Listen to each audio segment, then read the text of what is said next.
तो दोस्तों आप आज की वीडियो में जो आप देखोगे ये देखोगे कि कहाँ कहाँ पर आपको स्क्रैप मिल सकता है। मैंने जो वीडियो बनाई है कि मतलब जहां तक मेरे नॉलेज में कांटेक्ट में थे लोग थे, जानकारी ली उनसे कि कहाँ कहाँ पर मार्केट लगती है। हाँ भी मुझे थोड़ी बहुत जानकारी लोगों से मिल चुकी, वहां से मैंने जानकारी इकट्ठा करी है और आज की ये वीडियो बनाई है।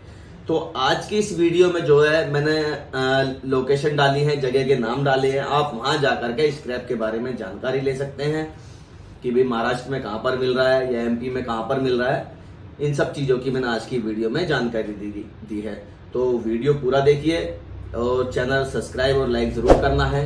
आज की वीडियो में आप देखना जहां जहां से है। और दूसरी बात, इंपॉर्टेंट बात यह कि आप मार्केट तो चले जाएंगे, अब आपको वहां स्क्रैप अगर खरीदने में कोई प्रॉब्लम आती है कि भाई माल मिक्स में मिल रहा है, अलग अलग मिल रहा है या भाव नहीं पता चल पा रहा है, तो वो मुझसे मेरे इसी व्हाट्सएप नंबर में मुझसे इंक्वायरी कर सकते हैं, माल का फोटो डाल के भेज सकते हैं। और किस चीज में आपको जानकारी और चाहिए वो भी मुझे कमेंट में बताएं, फिर मैं उसी के अकॉर्डिंग कोई वीडियो बनाऊंगा आप लोगों के हेल्पफुल जो भी होगी, जैसे भी मेरे से हो पाएगी उस तरह की मैं वीडियो बना करके आपको जरूर भेजूंगा।